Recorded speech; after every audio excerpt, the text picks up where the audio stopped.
Hai dude, welcome back to the channel Waktu ke Waktu bersama gue Dana dan rekan gue on the camera. Aras, hari ini gue bakal ngelakuin curhat review jam tangan. Kebalik. Hari ini gue bakal ngelakuin curhat review jam tangan, yaitu adalah jam tangan pertama yang gue beli pakai uang gue sendiri. Tapi sebelum kita mulai, please jangan lupa untuk subscribe channel ini dan juga jangan lupa untuk klik tombol loncengnya supaya kalian tetap terupdate jika kita upload video baru dari waktu ke waktu. And let's play!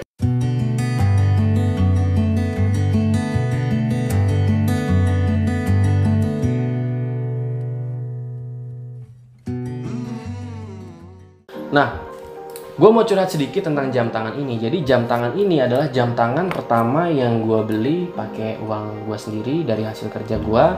Dan sebenarnya jam tangan ini gue beli itu ketika gue kehilangan jam tangan pemberian dari bokap gue, dimana gue disitu memutuskan gue harus mengganti jam tangan itu dengan sesuatu yang gue suka. Jadi waktu itu gue belum terlalu mengerti tentang jam tangan, jadi ya gue hanya datang ke toko-toko, ke mall gitu. Gue melihat-lihat ke mall dan di situ gue nanya kira-kira merek yang bagus itu apa sih yang sekarang lagi terkenal, dan penjaganya itu menawarkan merek Expedition. Tapi setelah gue melihat beberapa line up dari produk Expedition, gue merasa jam tangan itu ukurannya besar dan nggak cocok di tangan gue. Akhirnya gue tetap pengen Expedition tapi yang ukurannya relatif kecil, dan akhirnya ini adalah salah satu yang ditawarkan oleh penjualnya.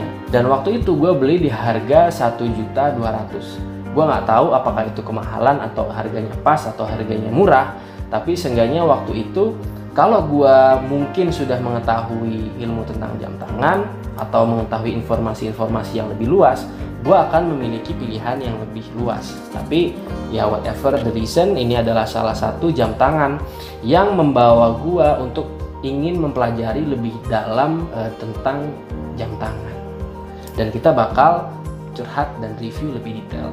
Yuk.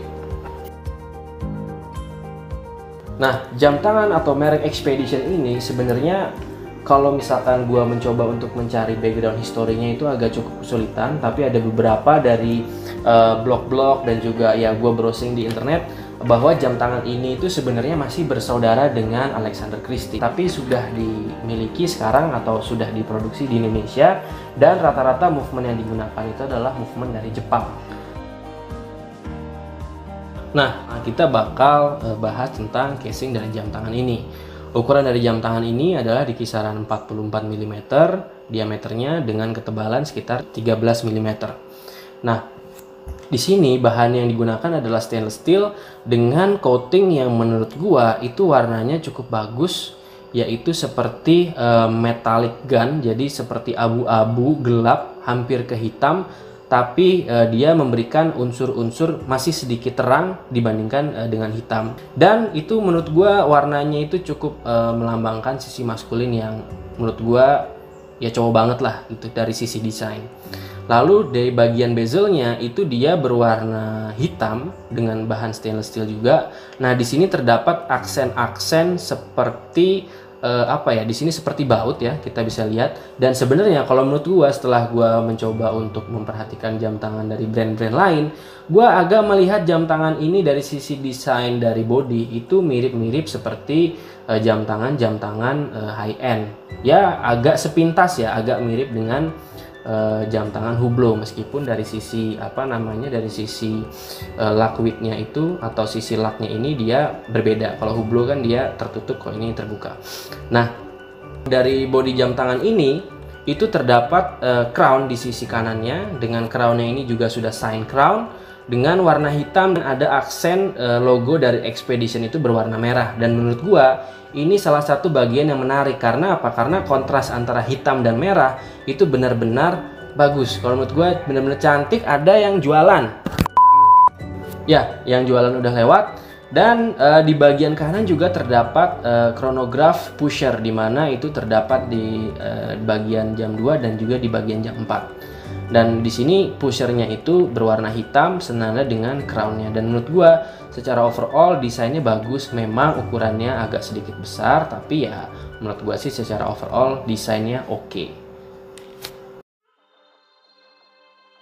Nah, sekarang kita bahas bagian dialnya.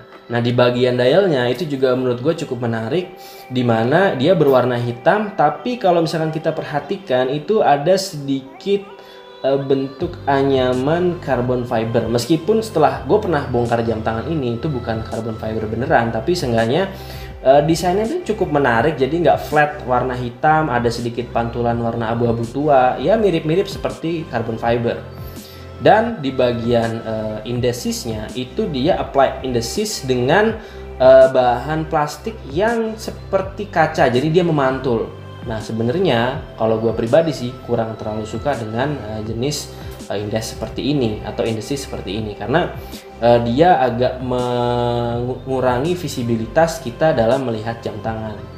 Dan juga di bagian hands atau jarum dari jam tangan ini itu juga sama mengkilap dengan bagian indesisnya. Jadi ya sebenarnya sih itu selera, cuman kalau gua pribadi sih setelah gua perhatikan kayaknya kurang memenuhi dengan selera gua, tapi overall masih oke.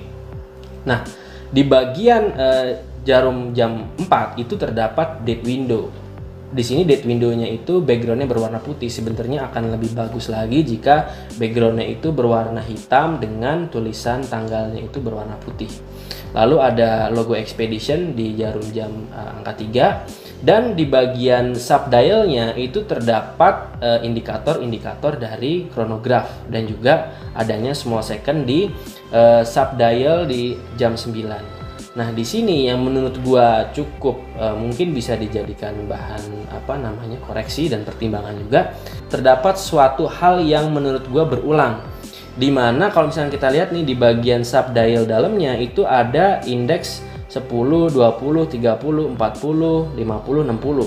Tapi di bagian luarnya dari sub dial ini juga terdapat angka yang sama. Jadi menurut gua kayaknya buat apa gitu ada dua angka ditulis dengan hal yang sama gitu. Jadi menurut gue mending salah satu aja, entah di luar entah di dalam, menurut gue itu tidak terlalu berpengaruh. Dan yang cukup menarik dari jam tangan ini juga bagian sub dial di bagian angka 12 ini dia itu menghitung 1/10 detik. Jadi menurut gue ini cukup menarik fiturnya. Dan di bagian sub dial di angka 6 itu dia menghitung menit dan juga jam dari chronograph. Jadi kalau misalkan kita perhatikan di sini itu bagian dalam dari sub dial ini itu bagian angka 12 dan angka 6 itu dia merupakan gabungan penghitungan dari chronograph yang ada di luar sini, dan sub dial di sini itu fungsinya adalah small second dari jam tangannya. Nah, sekarang kita bakal bahas movement dari jam tangan ini. Movement jam tangan ini adalah menggunakan Japanese Movement Epson kaliber 92. Sebenarnya bisa dibilang banyak banget sih yang menggunakan movement ini di brand-brand jam tangan lain. Tapi kalau berdasarkan pengalaman gue pakai jam tangan ini, movement ini sebenarnya secara akurasi ya standarnya quartz lah ya, maksudnya akurat. Tapi dari sisi dari sisi reliabilitas atau kekuatan dari mesin itu gue mengalami sedikit kendala. Gue nggak tahu sih nih kendalanya ada di movement kah atau ada di build quality dari jam tangannya. Jadi waktu itu pernah jam tangan gue agak sedikit terbentur dengan keras, itu mengakibatkan jam tangan itu error dan chronografnya itu tidak bisa berfungsi dengan baik, sehingga gue harus melakukan servis. Dan sebenarnya nggak bisa hanya sekali servis, jadi waktu itu gue bolak-balik ke tempat servis itu sampai 3 kali untuk benerin dari chronografnya. Dan akhirnya alhamdulillah jam tangan ini sudah berfungsi dengan normal kembali. Tapi sempat dari beberapa waktu kemarin itu terjadi error pada bagian chronograph yang menghitung menit dan juga jamnya. Jadi menit chronografnya itu dia seperti memiliki keinginan dan pemikiran sendiri. Dia bergerak tanpa kita perintah, dan akhirnya gue putuskan untuk mencabut jarum menit dari chronograph, sehingga dia tidak bisa menghitung menit dari chronograph ini. Cuman dari sisi chronograph detik, 1/10 detik, dan juga jamnya masih bisa berfungsi. Nah, kita sekarang bakal bahas strap dari jam tangan ini. Sebenarnya jam tangan ini itu awalnya menggunakan bracelet seperti ini. Kalau menurut gua secara quality tidak bisa dikatakan bagus, tapi juga tidak bisa dikatakan jelek. Jadi ya menurut gua ini kualitasnya so-so lah ya strapnya itu atau braceletnya ini. Tapi ada satu alasan kuat di mana gue sangat-sangat menginginkan mengganti dari bracelet jam tangan ini adalah bracelet ini tuh bener-bener berat. Jadi ketika gue pakai jam tangan ini, ketika masih menggunakan bracelet, itu bener-bener membuat jam tangan ini itu terasa berat dan tangan gue itu bener-bener pegel. Akhirnya gue ganti dengan berbagai macam jenis strap. Gue pernah coba ganti dengan kulit, gue pernah coba ganti dengan metal strap, dan pada akhirnya gue menjatuhkan pilihan ke rubber strap ini. Kenapa gue ganti dengan rubber strap? Karena menurut gue secara overall desain itu jadi lebih blended, lebih menyatu. Karena kalau misalkan kita perhatikan, brand Expedition itu memang lebih mengedepankan sisi dari outdoor activity ataupun kegiatan-kegiatan yang bersifat lebih ke arah sporty dan juga lebih tough gitu ya kesannya.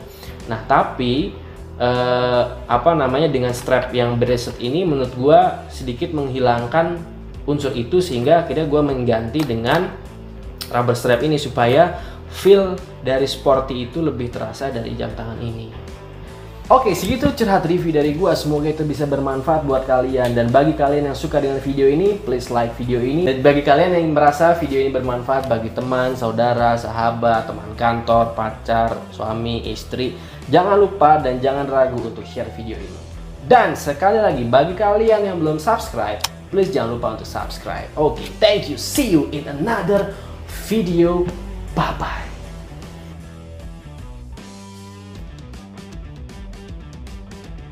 Kalian yang merasa video ini bermanfaat buat ya